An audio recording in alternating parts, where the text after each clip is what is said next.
kitchen units. It's very, very simple. You get the plinth anyway with your kitchen, just cover it with Perspex. You can buy it online, cut to size exactly, delivered within a few days and fitted within 3-4 minutes. Little sticky fixers hold it in place. Don't use real mirror, because if you kick it, you'll crack it. Perspex is absolutely fine, mirror Perspex. And in fact, if you've got an open plan kitchen already, this particular client had an all-no kitchen when she bought the property. She wanted open plan, which it was partly.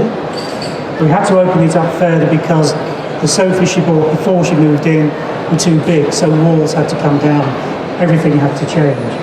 We then walked through this huge arch into a U-shaped kitchen at the end of the room. It was just there all the time. So we had to do the best we could to upscale it. Now, all-no kitchens are incredibly well made and to some degree expensive. They are over there, so I don't say it too much. They're not cheap kitchens, they're very, very high quality. We didn't want to put that in here, apart from which we couldn't actually match it. So came up with a different idea of putting an island there to divide everything up. She wanted extra worktop because she's a very high profile lady and she never cooks, but she has a chef in. Not Sven, she should, because he's a great chef. So we created this work unit so that she could work on it. And the base units there were from Howdens. They cost about £150 for those base units. Then I wrapped high mats around it so that it was curved to match the sofas that she bought from Roche Beaubois. They were very wild curves that matched it. So the island, the kitchen started to look like the furniture and the rest of the style around the property.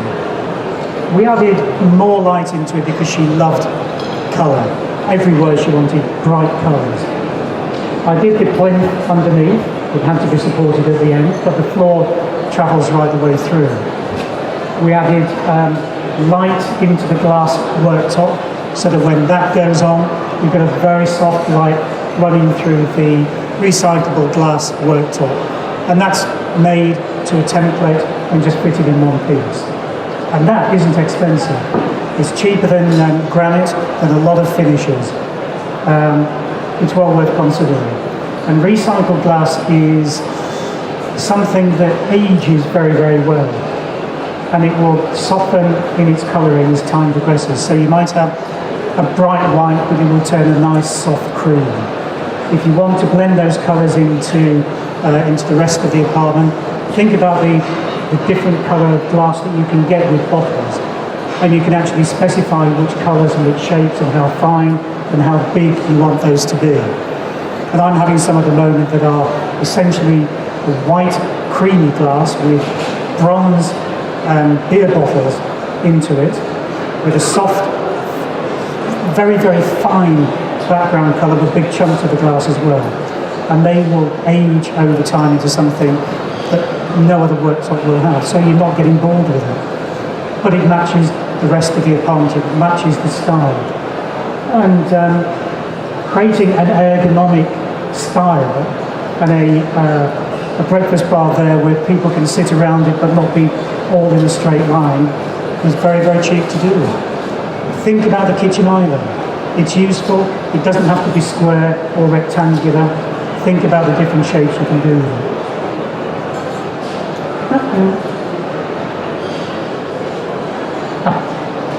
Now, have I gone too far? No. Here, you'll see these units on the Miele stand. And I'm not promoting it because it's the Miele stand. I'm showing them because these are now the latest handleless units that you can have fitted in your kitchen. They're the latest from Miele. I don't know anybody else yet who does it. If they do, everybody else will follow. It just gives you, on this huge bank of wall units here, fitted cupboards, back of the kitchen area, it gives you a very, very sleek look. You haven't got those protruding handles. It's in graphite, that's all they do at the moment. The units that we've had here match it because that's the style of the kitchen, but you can put them in any style of cabinetry you want. White, brown, gold, bronze, metal, whatever. That graphite will work with any colour. And eventually they'll come out with the white one, which everybody's moving away from white, but the white is actually quite stunning in a situation like this. Now here, you've got a very large kitchen island. It's rectangular, it fits the space well, and it's clad in gold, fake gold foil. Not gold. You can actually buy those sheets off the internet, get about 100 for £6 delivered. And I've been buying them from art shops in the past, but I'm paying maybe £12 to £18 for maybe 8 sheets. So, you know, Amazon is amazing. I'm never off it these days. But you can clad that on that, you can get your contractor, your designer to do that, or you can paint it and seal it. Crown do amazing metallic emulsions at the moment, which go on like an absolute dream. Little roller painting on furniture, and you've just got this flat, reflective gold, chrome, silver, bronze, any of these finishes. And one £18 tin, you could paint a huge room with it. I mean, it just goes so far. But the contrast between the kitchen, island, and the rest of it was quite dramatic. So be bold in your thoughts and in your ideas. Here you can see this full on, just how smooth and sleek that is. And it is over there, they've got the units over there to have a look at. And it's very, very different to the other kitchens that you'll see here that are in the traditional mode. So it's just making you think laterally about what you want and what you can use. Here another view of it. Look how sleek that is. I mean, I think it's beautiful. I really do. One of the best designs I've seen. This isn't mine. Haven't had a chance to use it yet, but it's from Lulu, and it's a very, very modern contemporary look, but it would equally work in those previous ones I showed you with the high gloss bronze finish. Here you can see a bit more of the gold on that. The sink is there. Use the island for something, whether it's a hob or a sink, whatever, and think about the island as a piece of furniture. Now, this loft apartment was a fantastic bank of units at the end of the room when I was first showing this. Walked in there, big open plan space. As far as I was concerned, it was a big living space. But in actual fact, that's a kitchen when you want it to be. Now, yeah, that's not cheap. That isn't going to be cheap. But with the right carpenter, with the right contractor, with the right designer, you can make that work out of any kitchen unit. You can make something like that out of a Howden's kitchen. You can do it with Miele, you can do it with Gemini would do that for you as well. You know, any kitchen designer can adapt and change things for you according to your own personal needs. It doesn't have to be off the shelf. Bespoke doesn't have to be expensive. As designers, we can negotiate those prices for you anyway. And as I said at the beginning, if you need a designer to come in, my cards are there, then even if it's for 2 or 3 hours to look at the property and make it work for you, and then you go off and do it, that's absolutely fine. We're giving you the ideas. If you want an involvement further along, think about the trade discounts that designers can give you. That's already paid for the designer's fee and saved you money, and probably given you a better kitchen than you thought you could afford, or even paid for the bathroom that you hadn't considered doing because the kitchen was too expensive. Think about these things as an overall package. Now, this kitchen island, I saw at Decorex, which was a trade show that happens every September. And I walked past this stand so many times. They've got the floor-to-ceiling cabinets, which they never open. They've got this big clump in the middle, and I thought, that's a massive piece of furniture, what does that do? And I must have walked around half a dozen times until I saw it being used. And that kitchen island became a breakfast bar because the top slid back. The tap rises up, you've got your hob under there. You've got your kitchen cupboards underneath, and the sides open out with just a slight touch. It's a magic eye opening. And then you've got, to the side of that, coolers for your booze. You can put food in there, you can put anything in it. Now, I'm not going to tell you that's cheap, it's not. That one particular item retails at about £75,000, which is outside of most people's ideas of a kitchen island.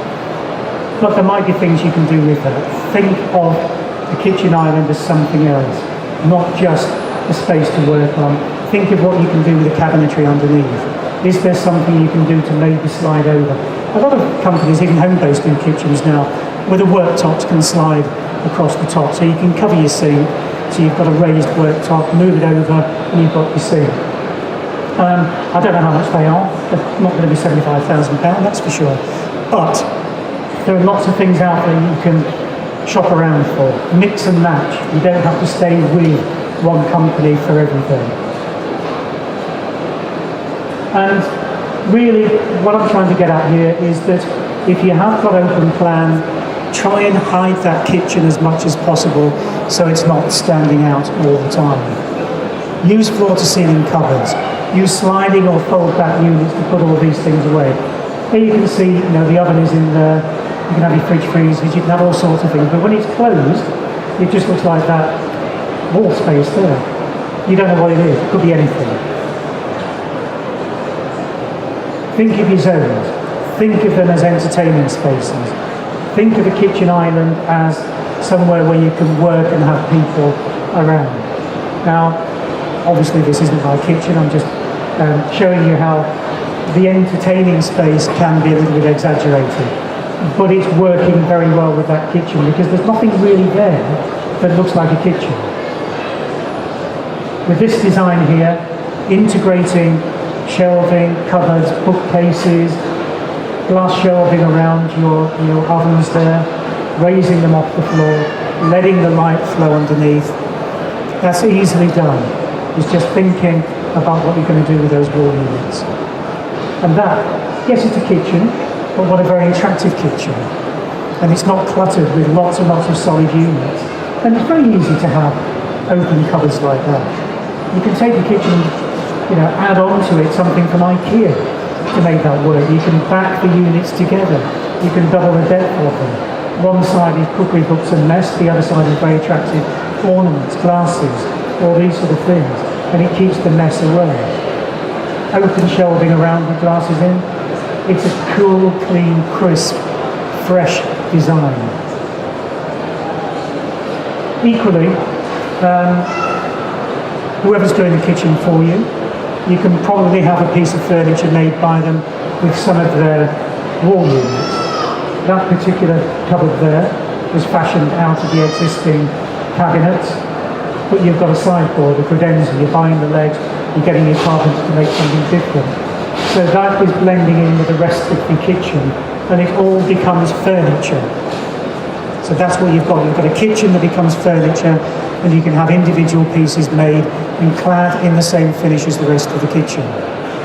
Depending on who you're going to, you can probably buy sheets of that fabric, and the carpenter can make it for you. And it's a bespoke piece, but it's not a lot of money. A lot of companies now use a product called Xyloclef on their doors and finishes. And you can buy, the designer can buy certainly, huge sheets of about 3.5 metre by 2 metre, which gets cut down to size. It's what they make kitchen doors out of. And you can get a lot out of that one piece, and it might cost you £120. You can clad this furniture, you can use it as splashbacks, you can use it to clad a wall, to make everything start blending together. The focus is making the kitchen less obtrusive and make every element of it work for you. And looking at the zones, a very, very simple idea. If it is open plan, you've got a staircase going upstairs, what are you going to do with that? A lot of people in their homes, particularly in hallways, they just have a cloaks cupboard, the meters go under there, or they might make a downstairs very cramped WC. In this particular occasion, you can just pad it, have a seat. That's a little quiet zone that you can get in there. So you're using up space quite differently. You've got storage underneath. You can put choosing there, books, music. It can be a place to sit there with your headphones and totally relax in the quiet zone, whilst further around the room, you've got a little bit of noise. You've got the kids playing with their Xboxes. You've got your headphones on and you're out of the way. And there's not enough space really for them to come and sit down. Particularly if you put some big glass ornaments there that they don't want to touch. But that's thinking about what you can do with the space that you've got, that you're creating when you're opening up the open plan living. So I think I've got a couple more minutes. Very briefly, think about the future when you're having your kitchen designed. Technology is changing so fast. 10 years ago, I think we didn't have an iPad. Now we're lost without one. 20 years ago, we didn't have a proper phone. Now we can't do without them. Now these are our computers that we travel around with us. And that's how fast everything's changing. And it's changing even more rapidly now than it did in those early years. So you've got to think about home technology, the advancement of technology in your white goods that you're buying. It's not the future because it's here now. You can buy food that your fridge will scan as you put it in there. When you take it out, it will automatically create a shopping list for you so that you know what you've got in there. You can scan the packaging before it goes in the microwave. It will automatically determine how to cook it, what the temperature should be for how long. That's there now. So very soon, in a few years' time, that's all you'll be buying. So Wi-Fi is very important in the kitchen. The splashbacks, the worktops.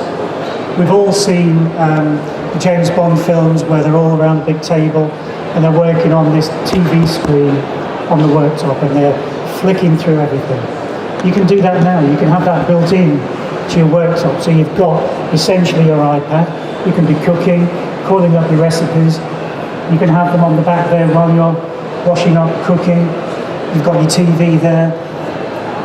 It's there. Think about it. Think about getting that technology set up so that you've got the power units in there for it, and you've got the Wi-Fi set up to a strong level.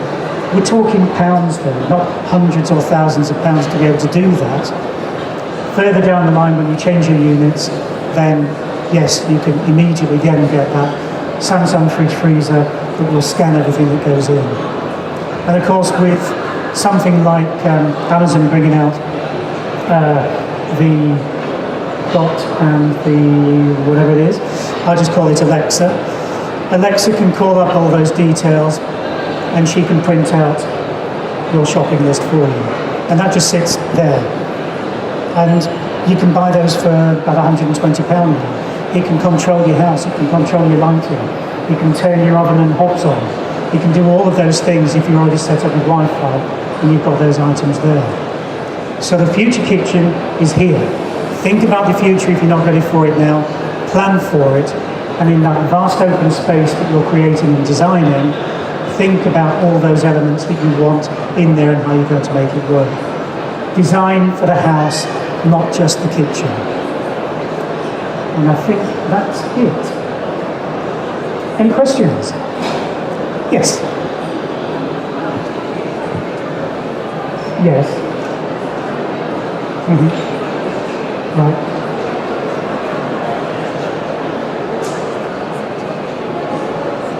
Mm-hmm.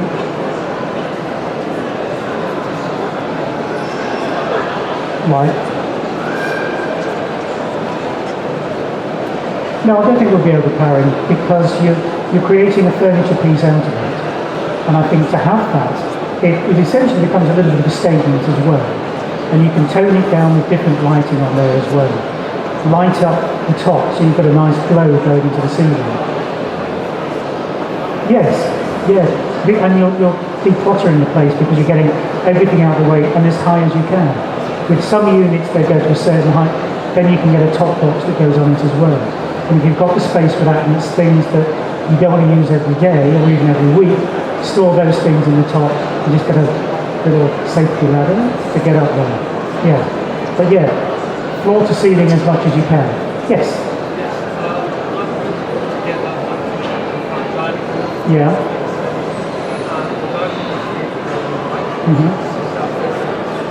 Yeah. Okay. Okay.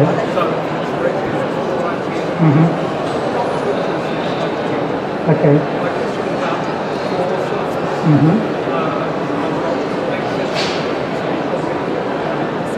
Uniform. Yes. Yeah.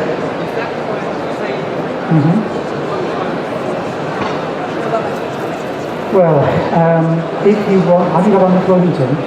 You want underfloor heating? I've had underfloor heating since 1960. So I've been used to it. I've been spoiled from a child. But yes, you can get engineered wooden flooring there, which works very well in the kitchen area and elsewhere. You can get it in a variety of different colours, even a sort of grey oak, which might look very nice running through. But it's got the underfloor heating integral, and it's only 14 mil thick. You can get it thicker, and it's electric. It plugs in, so you're not raising or digging up the floor. You're just putting underfloor heating down, and it's engineered wood. It's a wooden floor, and if you seal it, like any floor, you've got to look after it. But even in the kitchen area, if you spill something, mop it up, don't leave it till the next day or the day after, and you look after it. But that will give you a sleek look right the way through the ground floor. You've got underfloor heating, so you're getting rid of radiators, and it's more economical than gas or any other form of electric. Yeah, it's far infrared heating. So it heats up the space in one room in maybe 5 minutes to 25 degrees for an average room. And you're saving an awful lot of money, not only in the fitting of it, but also in your bills. So if you want to know more, take a card and I'll give you some details. Okay. Yes. Yeah. Under the unit, yeah. I would put it all the way around where you can see it clearly. Put the mirrored unit all the way around. I can't tell you where to get it from, it's all on the internet, but they make it to size, and you can just use simple sticky fixes to put it in place. Yeah. Yes, I have it made to order. So you get a kitchen fitted, then they come around and template the kitchen, and then they make it in one piece and just slot the whole lot in. Pick the colours you want, yeah. Okay, if you need details, take my card and I'll send them to you. Yes, they're just on the worktop there. Yes, hello. Yeah. I didn't use it. We used gold foil, little fake gold foil. You just rub on. You put a sort of a temper on the surface, and then it's just very thin gold leaf. You just brush on and overlap it, and you get this lovely effect. Or you can paint it gold. As I say, brown do an emulsion which dries to a metallic finish, but it is emulsion, very easy to use. If you then want to seal it, you can do, but it just rolls on and it's beautiful. And you can get that from Home Base. And the gold leaf off the internet. £6 for 100 sheets. I didn't believe it till it arrived. Get my card, yes, thank you. Any other questions? Okay, thank you. Yes, hello. I want to look in that oven there. Oh, okay. Yes, I saw a previous demonstration. Okay.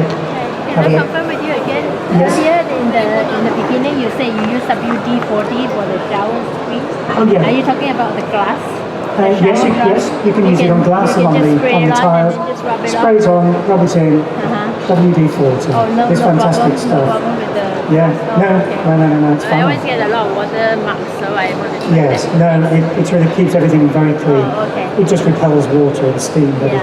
What about on the tap area? Can I use Yes, that you as can. well? It's great on stainless steel and sink units, everything. I use everything. Okay, thank you. The smell goes very quickly. Oh, right, so you've got a way out. Yeah. I'll think about it. It might be worth us while Yeah. talking. I mean, Okay. I don't have a big project, and it's a long way Doesn't off. matter. Where are you? I'm in North London, Muswell Hill. Oh, I know Muswell Hill very well. I used to live in Greenham Road. All right. So just off the Coney Hatch there. Yeah, Thank you. I'm just towards Bounds Green. Oh, okay, yeah. You know the Sunshine Garden Centre? Yes, I do. I'm right Very behind well. that. I know exactly where you are. Right. In fact, I was there at the weekend. No. Yes, we still got friends there. Okay, so I'm in a. Well, you know the housing stock there. Yeah. It's 1930s semis. Yep. I've only just really decided this year. I've got them